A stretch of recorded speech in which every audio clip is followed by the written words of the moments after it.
Hi, I'm Dr. Alexander Balan and would like to discuss with you Guillain-Barre Syndrome. By definition, Guillain-Barre Syndrome is a rapid onset muscle weakness caused by the immune system damaging the peripheral nervous system. Typically, both sides are involved, and the initial symptoms are changes in sensation or pain, often in the back along the muscle, with muscle weakness, beginning in the feet and hands, often spreading to the arms and upper body. These sensations are quickly spread, eventually paralyzing the whole body. In its most severe form, Guillain-Barre syndrome is a medical emergency. Most people with this condition must be hospitalized to receive treatment as soon as possible. Guillain-Barre syndrome often begins with tingling and weakness, starting in feet and legs, and spreading to upper body and arms. In about 10% of people with this disorder, symptoms begin in the arm or face. As Guillain-Barre syndrome progresses, muscle weakness can evolve into paralysis. Patients with Guillain-Barre syndrome usually experiences their most significant weakness within 2 weeks after symptoms begin. So the main symptoms: prickling, pins and needles sensations in fingers, toes, ankles or wrist, weakness in legs that spread to upper body, unsteady walking or inability to walk or climb stairs, difficulty with facial movements, mimicking, including speaking, chewing, or swallowing, double vision, severe pain that may feel ashy, shooting, or cramp-like, and may be worse at night, difficulty with bladder control or bowel function, defecation or constipation, a rapid heart rate or tachycardia, lower high blood pressure, so autonomic dysfunction, and difficulty breathing. Types of Guillain-Barre. Once thought to be a single disorder previously, Guillain-Barre syndrome is now known to occur in several forms. The main types are acute inflammatory demyelinating polyradiculoneuropathy.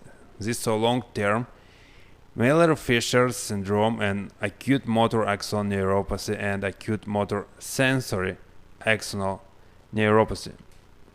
Different types occur at different point on the map. For example, acute inflammatory demyelinating polyradiculoneuropathy, most common from the North America and Europe. And the most common sign, muscle weakness that starts in the lower part of the body, that spreads upward. Miller-Fisher syndrome, in which paralysis starts in the eyes, more common in Asia. Acute motor axonal neuropathy and acute motor sensory axonal neuropathy are less common in the US but more frequent in China, Japan, and Mexico. Guillain-Barre or Guillain-Barre can affect all age groups, but risk increases by aging. It can be triggered by the following. Most commonly, infection with Campylobacter pylori, a type of bacteria often found in undercooked poultry. Also, many types of viruses like influenza, cytomegalovirus, Epstein-Barr, Zika, hepatitis A, B, C, E, HIV, mycoplasma, pneumonia, surgery, trauma, any type of stress, as you see, Hodgkin's lymphoma, very rarely influenza vaccinations or childhood vaccinations.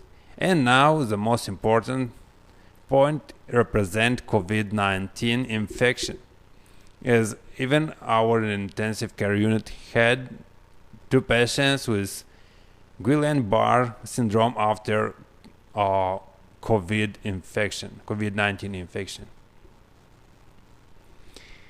Complications. Guillain-Barre affects nerves, and because nerves control movement and body functions, patient can experience Breathing difficulties, the weakness or paralysis can spread to the muscle that controls breathing, a potentially fatal complication. Up to 22% of people with Guillain-Barre syndrome need temporary helps from a machine to breathe within the first week when they're hospitalized for treatment. Residual numbness or other sensations. Most people with Guillain-Barre syndrome recover completely or have only minor residual weakness, numbness, or even tingling. Blood pressure fluctuations and irregular heart rhythm or cardiac arrhythmias are common. Pain. 1/3 of people with syndrome experiences severe nerve pain, which may be eased with pain medication, like non-steroidal anti-inflammatory drugs. Sluggish bowel function and urine retention may also occur. Patients who are immobile due to Guillain-Barre syndrome are at risk of developing blood clots.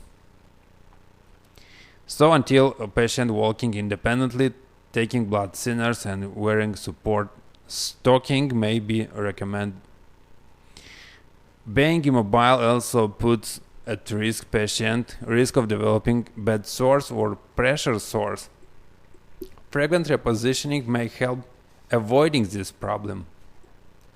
From 2 to 5% of people with Guillain-Barre syndrome experience a relapse. Most important part is treatment. There is no cure for Guillain-Barre syndrome, but two types of treatments can speed recovery and reduce the severity of illness: plasma exchange or plasmapheresis and immunoglobulin therapy. Plasmapheresis, the liquid portion of part of blood is removed and separated from blood cells. The blood cells are then put back into body, which manufactures more plasma to make up for what was removed. Plasmapheresis may work by reading plasma or of certain antibodies that contribute to the immune system attack on the peripheral nerves. By other words, we are removing plasma which have as a component antibodies and giving patient another plasma from different patient. Immunoglobulin therapy, immunoglobulin containing healthy antibodies from blood donors, is given through a vein or intravenously. High doses of immunoglobulin can block the damaging antibodies that may contribute to Guillain-Barre. And the last line, these treatments are equally effective or efficient. Mixing them or administering one after the other is no more effective than using either method alone.